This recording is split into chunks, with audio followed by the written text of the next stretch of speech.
originally the plan was 28 days. And I was like, okay, I'm going to go back to drinking after that. And then I was like, 28 days isn't long enough. I'm going to extend it to 60. I'm going to extend it to 90. I'm going to extend it to a year. And now I'm like, I just can't see myself ever. I don't want to ever end up there again. And that's enough to kind of keep me where I am today. For myself, sobriety was like the final thing that was necessary to bring me to this place of well-being. And that is something that I value so much.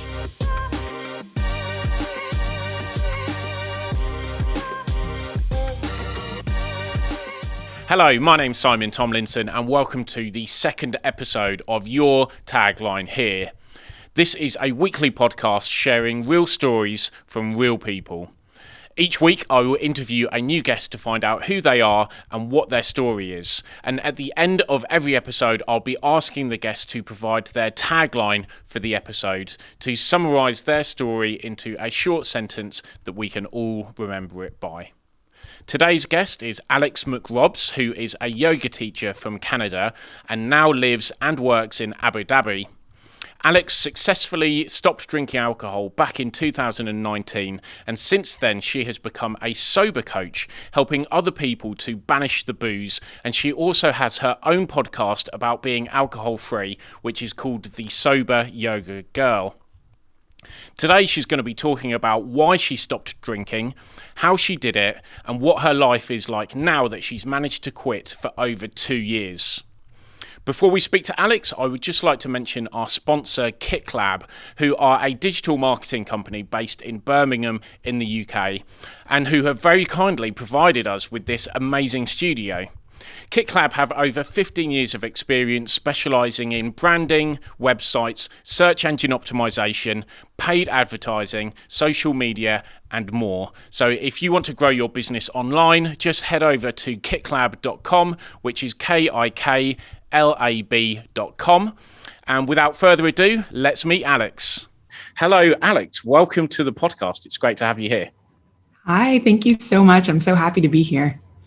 So, Alex, I've already mentioned that your story is about stopping drinking and about how you did it and what the benefits have been to your life. But first of all, I just really want to go into what your life was like when you were drinking and what detrimental effects it was having on your life. Can you embellish and share that, please? Yeah. So as you mentioned at the start, I am Canadian originally. I've been living in the Middle East now for about 6 years, and I moved here when I was 23. And ever since I was a teenager, drinking was a big part of my family culture. It was a part of what my friends did in Canada. I kind of had this persona in high school and university as this party girl. And that came with me when I moved overseas. And when I was living in Kuwait, alcohol was not legal in Kuwait. And I ended up getting really into, traveling and partying and visiting countries where I could go and drink and party there, and became a huge part of, that whole experience. Getting on the plane, always associated with alcohol, landing in a new country, drinking there. And I hit this point. So I ended up moving to Abu Dhabi from Kuwait when I was 25, I think. And in Abu Dhabi and Dubai, it's a bit almost like the holiday destination of the region. And so people will start drinking at noon on the weekend, and they have these all-you-can-drink events. And it really kind of ramped up and accelerated when I moved here. And I hit this point where I was like, I'm so stuck in this loophole, and I was drinking almost every night at this point, not excessively, having wine and beer with dinner, binge drinking on the weekend. But I could not see my life without alcohol. And I could not imagine, what would dinner be like without wine? What would a barbecue be like without beer? I didn't know what it would look like. I didn't know what my friendships would look like because my whole adult life was associated with alcohol. And at that same time, I was just hitting kind of like a downward spiral. And so, I hit this point where I was like, it was probably even it was multiple years where I was like, I really need to quit, but I just didn't know how. I didn't know what to turn to. The only thing I had heard of was AA, which I was like, I don't think I'm an alcoholic. Like, I don't think that's where I belong. I don't think that's right for me. And so I just didn't know what to do. And so I just kind of stayed stuck exactly where I was.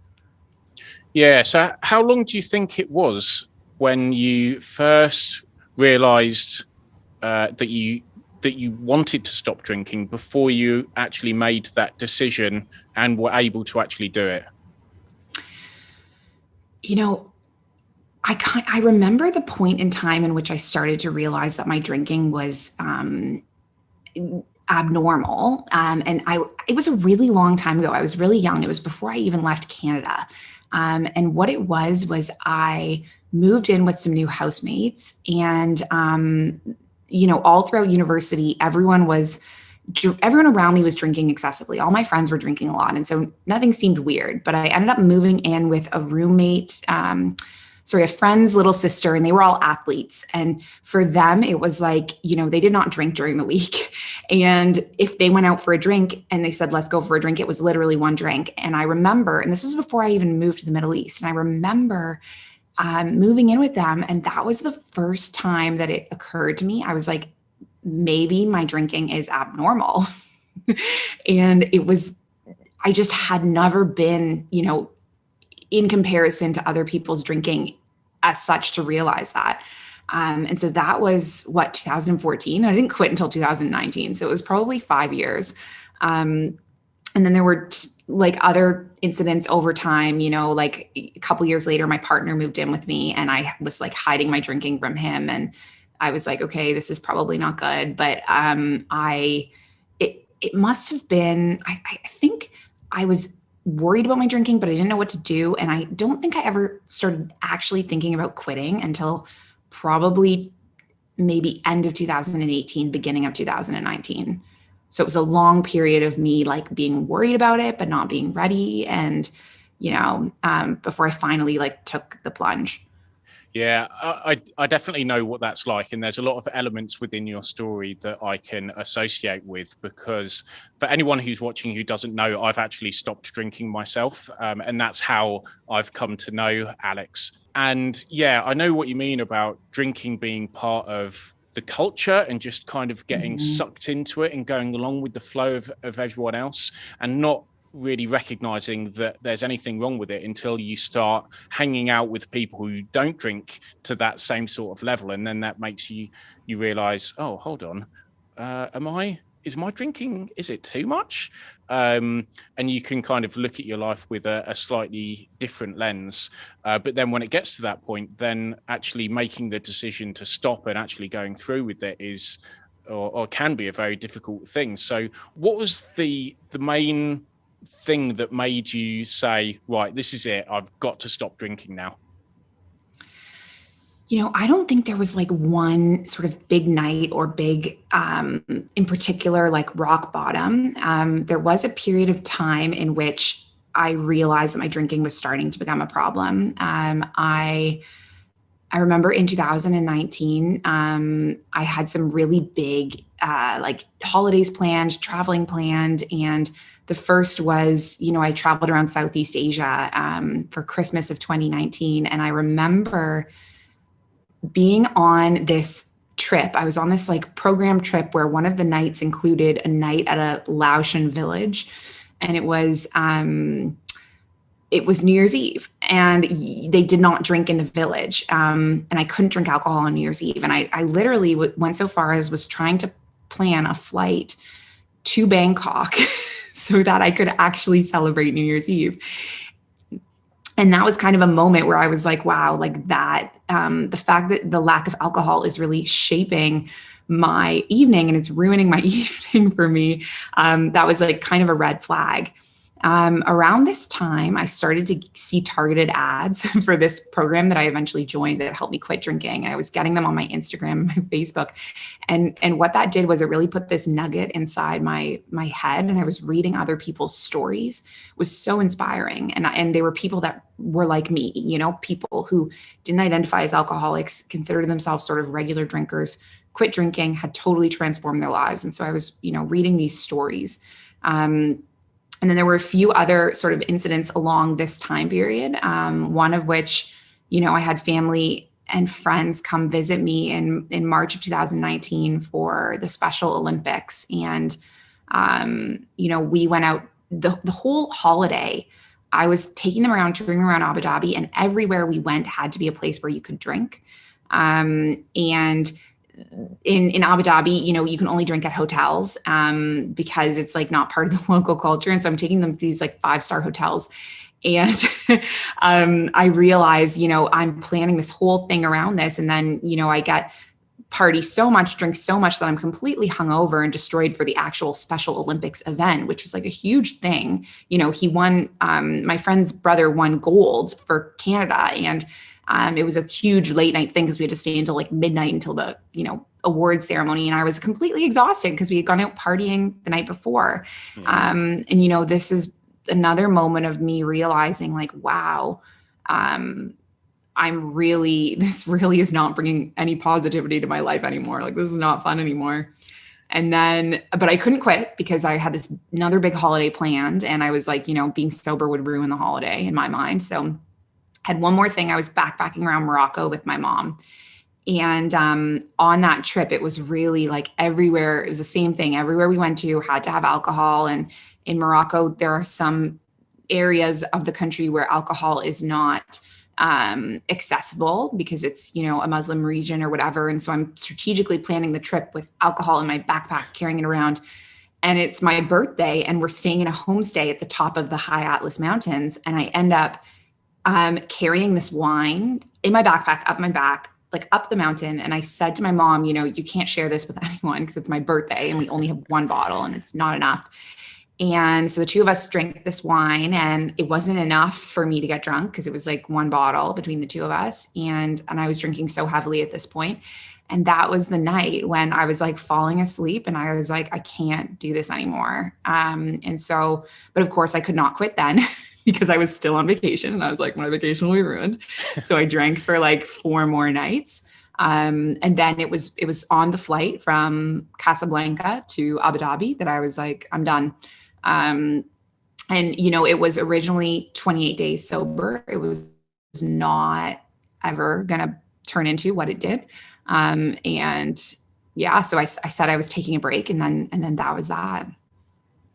There's definitely a few things in your story that remind me of my own journey as well. Like I went to South America and Machu Picchu. One of the things that was putting me off going on the Machu Picchu trip was that it was staying in tents and there wasn't going to be any alcohol involved at all. And I was like, well, how can I go on this journey only over a few days, but how can I do it without alcohol? So I purposely booked a trip that was staying in hostels along the way that I knew that there would be alcohol involved. And it's funny how alcohol can dictate the things that we do in our lives. And it's not until we actually stop drinking that we can enjoy our lives for what they are without the alcohol involved.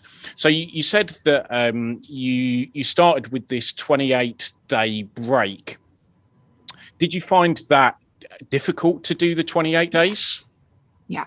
What was the hardest thing? The first 11 days were the hardest days probably of my life, I think. I have a mood disorder as well, and I really should not be drinking alcohol at all on the medicine that I take. And, when you're drinking so heavily, it just kind of stops the medicine from working. And so I was taking these meds, but they obviously weren't really stabilizing my mood that well. And then when I quit alcohol, I had like a withdrawal. I guess prior to that point, I had been drinking every night on vacation. I probably was drinking every night at home for a while. So people are always surprised when they hear that I had a withdrawal, but it was probably a combination of things, the drinking, and the mental health challenges.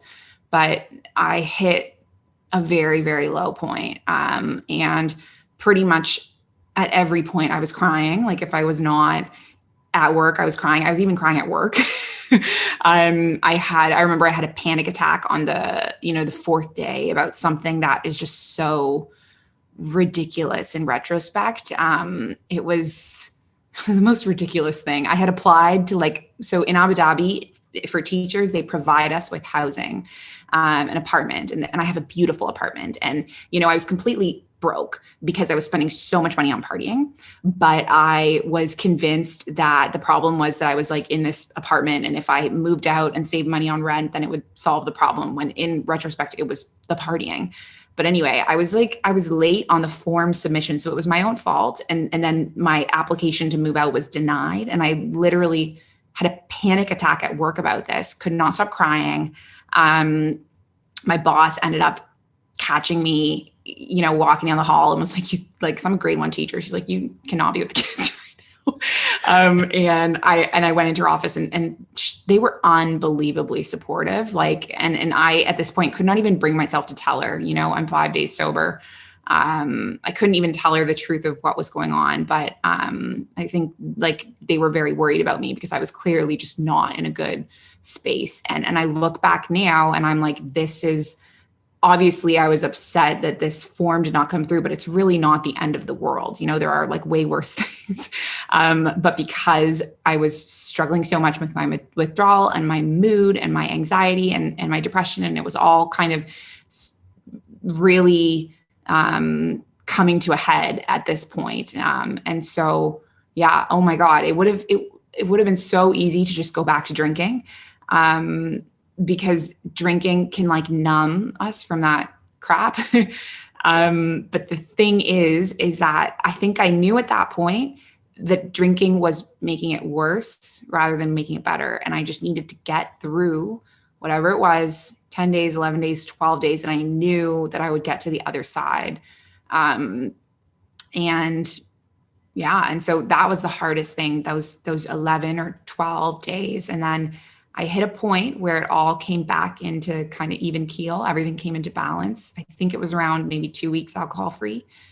And it was that point where I was like, holy crap, that was so hard that I just never want to go through that again. And that's been enough to make me want to stay sober for the rest of my life. And so I have thought about originally the plan was 28 days. And I was like, okay, I'm going to go back to drinking after that. And then I was like, 28 days isn't long enough. I'm going to extend it to 60. I'm going to extend it to 90. I'm going to extend it to a year. And now I'm like, I just can't see myself ever. I don't want to ever end up there again. And that's enough to kind of keep me where I am today. Yeah. A lot of people don't really realize that alcohol is a drug, and it is an addictive drug. And stopping drinking is difficult because some people do get physical withdrawal symptoms. And there's definitely the mental and emotional withdrawal symptoms that we get as well. And over a period of time, we almost use alcohol as a coping mechanism to deal with different situations. And when we don't have that alcohol anymore, then it can be difficult to get through those difficult periods because we use alcohol as a way of numbing out our feelings. Totally. So you were talking about how the first 11 days were the hardest. You're now, that was back in 2019. So it's over 2 years now that you're alcohol free, which is an amazing achievement. Has it got progressively easier over that 2 year period? Yeah, 100%. It's now something that I don't really have cravings. I do from time to time think about it. And I have had a couple of drinks. I've had 2 beers in that time. And they've been in circumstances where actually it's been the same thing both times. It's been a vacation. And as we kind of talked about, vacations were a big thing for me for drinking. It's been a staycation in Abu Dhabi. They haven't had an alcohol-free alternative. And so I have ordered a beer. But I do feel proud of myself because I was able to have one and just be like, I don't want any more. And I think that that's a sign that I've, set out what I've done to do, or done what I set out to do. But I also, I recently had a staycation and I ended up planning by packing a bunch of alcohol-free drinks and bringing them with me so that I wouldn't, have that craving to have a drink again. So I would say I no longer crave the idea of being drunk. I no longer crave that emotional numbness. Like, I don't want that anymore. It's almost just like that ritual of having a beer in hand that I want. And so if I can do it with an alcohol-free beer that I like, then that is enough to kind of fulfill that.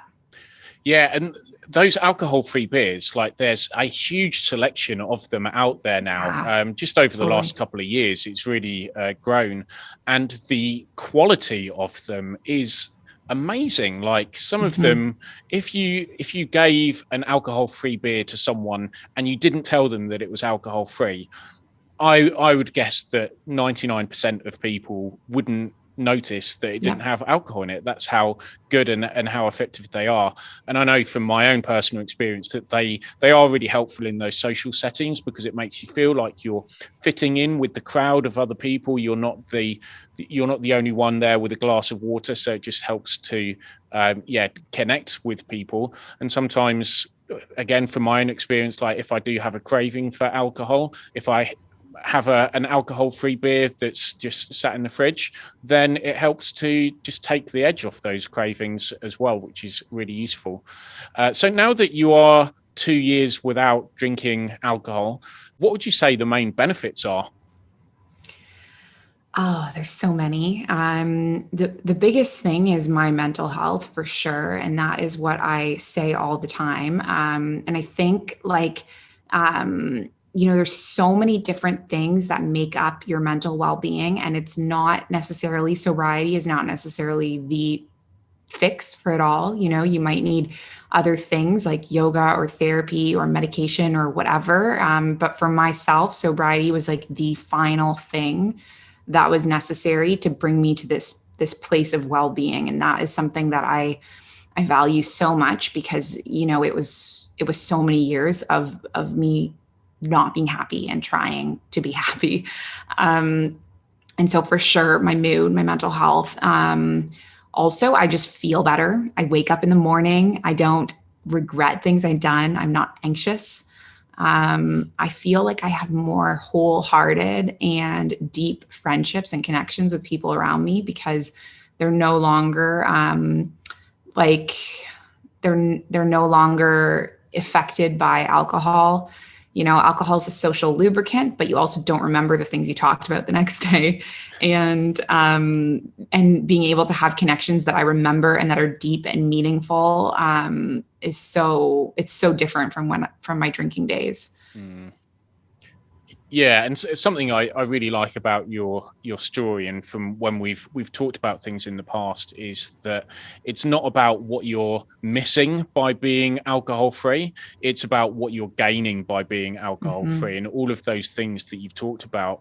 You've really made a massive difference to your life, and you've really moved forward in a positive way by getting rid of alcohol. And a lot of people feel that if they stop drinking alcohol, they're going to miss out on something, which is what you were talking about before as well. You think, oh, how am I going to be able to go on holiday? How am I going to be able to celebrate my birthday? How am I going to be able to do this? But actually, there's so many benefits that come with being alcohol free that we don't often realize, because it's so such a big part of our culture and the way that we live. If there was anyone watching this or listening to this who would like to stop drinking, what advice would you give to them?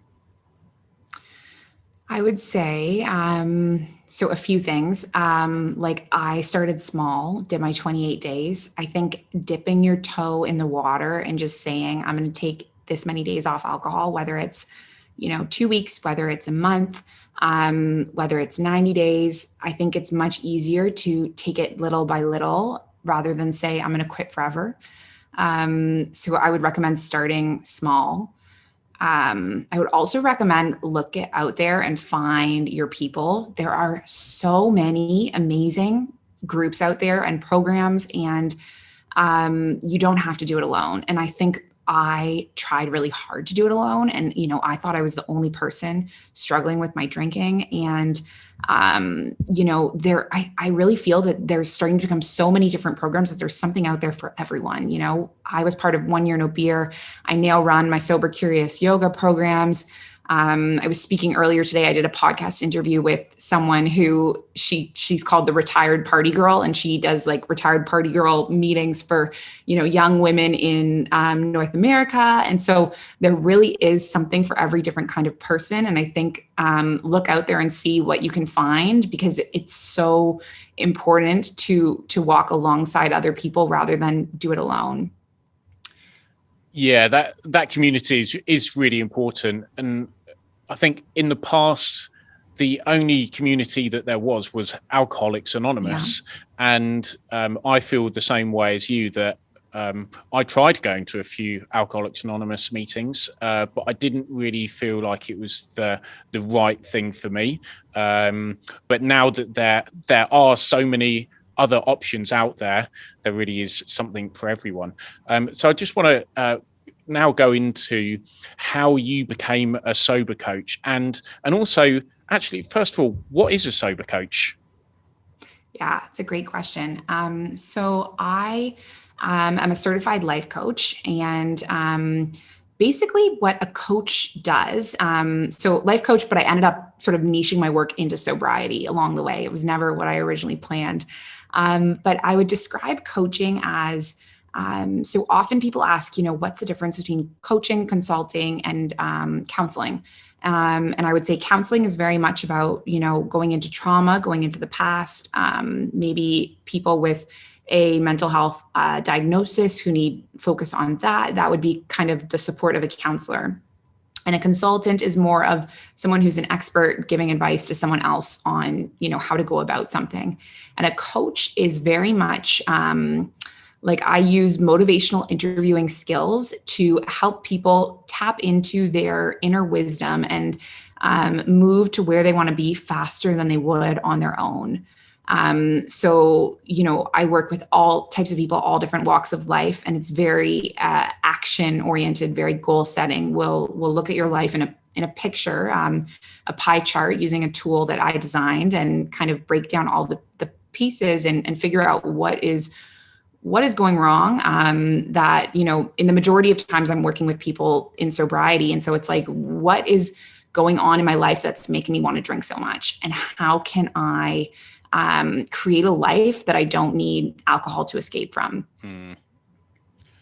Yeah. And I think that is such a good way of looking at it, that, what is it that is making us drink, and how can we change that? That's such a good way of looking at it. So if there is someone who would like to get in touch with you and get some help from you, where can they go to get that? Where can they go to get more information about you? Yeah. So I run an online, I almost call it like a virtual soul center now, because it's really evolved and changed over time. It's called the Mindful Life Practice. And so initially when I started, it was just yoga on Zoom. And I was doing a little bit of life coaching here and there on the side. And this was around maybe my 1 year of sobriety. And then I was kind of posting about being alcohol free, kind of sharing little bits of my journey. And I ended up really attracting people that wanted to take a break from alcohol themselves. And so I ended up doing sober coaching without even planning on it. And someone actually wrote me a letter saying, thanks for saving my life at the end of his 90 days sober. And receiving that letter was the moment when I realized, like, wow, this is what I want to do. I want to be a sober coach. And so initially when I started my sober coaching, I was purely just, doing one-on-one sessions with people, working privately with them. I was doing it on a separate website from my yoga program, because I kind of felt that they were two separate things. And the longer I've gone on with it, the more I've realized that it's like actually all one big. And for myself, yoga was a massive part of my recovery, especially since there were no resources here in the Middle East. There is literally nothing for sobriety here other than there's a speckle of AA meetings, but that's basically it. Okay. And so I really built on my yoga, my spirituality, my yoga practice, and that kind of became a big part of my alcohol-free journey. And so I've ended up kind of creating some different programs on the Mindful Life practice that kind of evolve around sobriety. And so I do still work one-on-one with people, but I've spent the past kind of 6 months developing this program that I'm actually launching on July 4th, and it's called Sobercurious Yoga School. And it's an 8-week program. It uses yoga, mindfulness, coaching. I've devised tools. There's daily journaling. There's workbooks. And I have 13 of my students who have been with me over the past year on an alcohol-free journey. They're actually in training to be leaders facilitating this program when we launch it. So it's really, really exciting. And it basically, it kind of taps into all that stuff, like looking how to create a life that I don't need alcohol to escape from, and how to create healthy coping strategies to use in place of my drinking, right? So meditations, yoga practices, relying on the group for support. And I'm so excited about it because it's kind of been evolving and changing over time. And I finally feel like this is the recipe.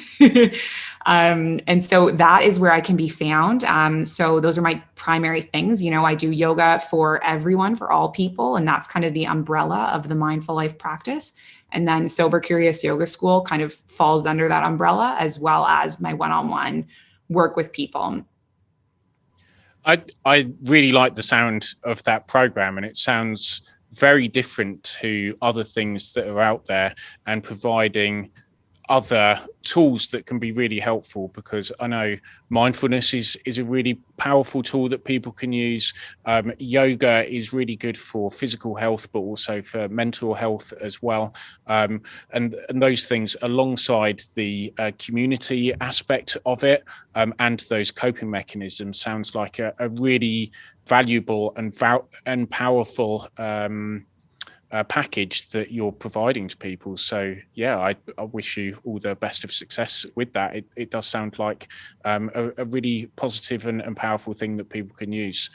I also understand that you're in the process of writing a book at the moment. Can you tell me what is that all about? It's finished, actually. Oh, awesome. Okay. Yeah. So yeah, this is funny, actually.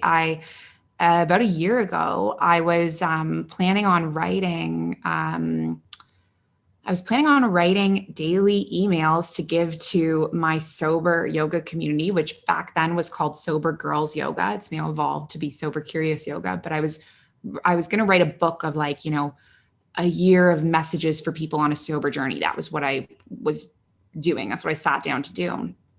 And while I was working on it, I received this message from someone from my past who said that they found my website a little bit disturbing because I called myself a sober coach, but I was not honest about my mental health past. And she felt that I was not, you know, being truthful about my history with alcohol. And it was a really powerful message for me to receive, because, you know, I have not talked about my mood disorder publicly because of the stigma around it. You know, I'm a teacher. I don't want people thinking that I'm unstable, or, you know, and so my mood disorder is something that I haven't shared for that reason up until this point. And her email was this trigger for me of, like, maybe it's time for me to actually tell this story. And as soon as that started, I couldn't stop. And people ask me, you know, how did you write a book in this year while you're also, you know, working a job and running a business and coaching and And I describe it as, like, I got back down to the abyss of, like, the lowest point in my life with my depression. And then I just could not stop until I had wrote my way up. Like, I describe it like this, like, and so I was writing and writing and writing, and it was so overwhelming because I was, like, in these moments and reliving them again. And it kind of ends up telling the whole story of, like, my mood disorder, my diagnosis, my treatment, my alcohol addiction problems, and like how I recovered to the place where I am today. And so that became kind of one of my big projects of this year. And it's finished in the sense that my book editor is doing the proofreading edits, and I've submitted it to some publishing houses for like their review. So I don't have a deal yet with a publishing house, but it, you know, I mostly did it for me more than anything. And it's been, I would say to anyone who has been through, you know, trauma in their past, which is like most of us, writing a book, it was seriously more valuable to me. Like my therapy has been amazing and I love therapy. But this book was so powerful because I wrote things and then my book editor would look at it and she'd be like, well, why did you do that? I'm like, I don't know. I had to really figure out like, what is the reason for this? Why did this happen? What led me to this point? And I had to go really deep into things that I have just ignored. And it was a painful experience, but it was probably the best thing I've ever done. Wow, that's really impressive. And I was going to ask you if it was a therapeutic process for you, which it sounds like it definitely was, because it's a bit like journaling, but journaling at another level, and going through some of those previous experiences, which must have been quite hard to go through, but must have also been really good to be able to reprocess those things and almost allow those emotions to be refelt and allow them to escape almost in a way. That sounds amazing. When do you know when it's likely to be published? You said that you haven't got a publisher yet. Yeah, I have no idea. I kind of parked it. I have to say, I finished it in April, and my book editor has been working on the proofreads, and I've just become really shifted gears into Sobercurious Yoga School and kind of designing that and getting it all ready for the July launch. So I actually haven't thought about the book in a while. I have submitted it to a couple of publishing houses and I'm just kind of waiting to hear back. So yeah, I have no idea when it will come out, but it will at some point. Yeah. Well, let me know when it comes out and I'll definitely get myself a copy. It sounds very interesting. And yeah, I'm sure that there's a lot of people out there who would like to read it as well.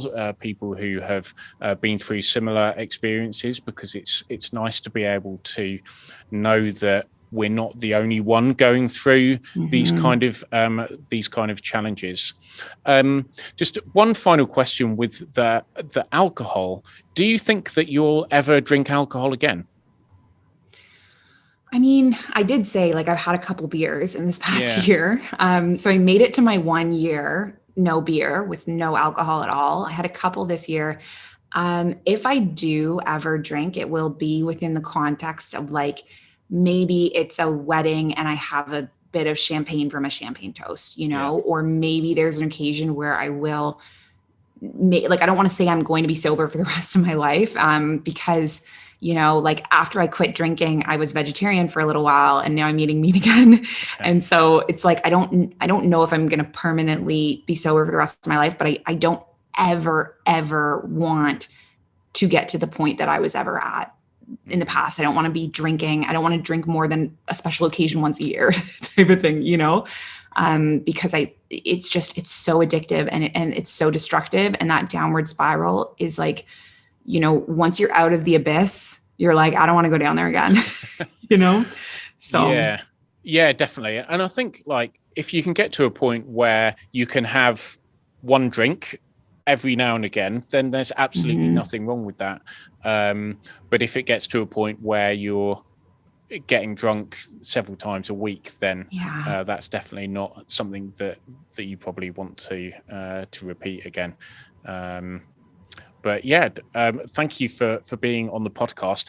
The final question is, as you know, this podcast is called Your Tagline Here. And what we do is we ask each guest to provide their own tagline, which will then become the title for the episode, which is a way of summarizing your story of where you were and how you got to where you are now. So what is your tagline for the episode? Yeah, I love this question. I immediately thought of what it would be, which is believe in your potential. And the reason why I chose that is because, and I think a lot of people can relate to this, is like for most of my life, I didn't believe in myself. I didn't believe that was capable to start a business. I didn't believe that, people would want to come to my own retreats or my own programs if I did them on my own. I didn't believe that I could quit alcohol and stay sober. Like there's so many things that I did not believe that I was capable of. And it was my limited belief in myself that held me back. It was me holding myself back that whole time. And as soon as I switched and started to believe in myself, that is when everything happened. And so I think that's the biggest thing I've learned is your mindset is powerful, and if you believe in your potential, you can make anything happen. Yeah, absolutely. I love that. I think it's a really nice message to put out there, and yeah, it's like the foundation of all of the things that you've done, and it's something that people can take away, and hopefully they can take on that message, and it can help to improve their own lives. Actually, one final follow-up question. I keep on saying one final question. How can you believe in your potential if you don't already? And maybe this is a whole new podcast just in itself. But if there's people out there who don't currently believe in themselves, is there something that people can do to get to that point? I mean, that's a really good question. I'm like, how did I do it? I don't know. I mean, I guess, you know what it is? Actually, I know the answer to that question. It is me surrounding myself with the resources I needed to get to that point. So I didn't talk about it a lot in this episode, but like I, ended up having a psychic support me, went to see a psychic and had a session with him. I ended up getting a business coach to help me to get to this point with my business. I ended up, I'm open to kind of exploring all new things. I've tried hypnotherapy, and I guess how I came to believe in my potential was kind of getting people to support me along the way, until I got a point where I could do it on my own. And I think that kind of goes back to sort of the advice I would give when I said, find your community. Finding my alcohol-free community is what helped me believe in my potential to propel me to this point where now I'm like a sober lighthouse for others, So find the people that will lift you up until you can fly on your own. Excellent answer. Really well put. Because no one makes it on their own. Everyone has a team of people behind them, and those resources can be people that are your friends or your family. It could be people that you go out and you hire them for a particular service. Those resources can also be books and podcasts and videos on YouTube and things like that. So by surrounding yourselves with the right resources, that's how we can start to believe in ourselves and then make changes in our lives.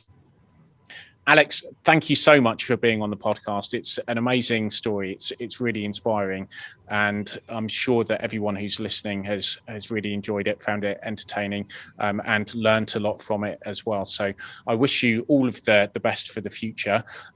So if you would like to find out more about Alex, you can go to her website, which is alexmcrobs.com. On Instagram, it's at Alex McRobs. She also has a podcast, which is called the Sober Yoga Girl, which is available on all of the major platforms. And her other website, which she was talking about, is the mindfullifepractice.com. And I will leave links to all of those in the description and in the show notes. If you want to find out more about Alex, or if you want to get in touch with her, you can do that through that. So that brings us to the end of this episode. Thank you very much for watching and listening. All of these episodes are available on YouTube to watch, or you can listen on all of the major platforms, which includes Spotify, Google Podcasts, and Apple Podcasts, and all of the other ones that are out there as well. If you did enjoy this today, then please do give us a thumbs up, subscribe on whatever platform you're listening to, and also share it with your friends. So I hope to see you next time. There'll be another episode next week with another inspiring story.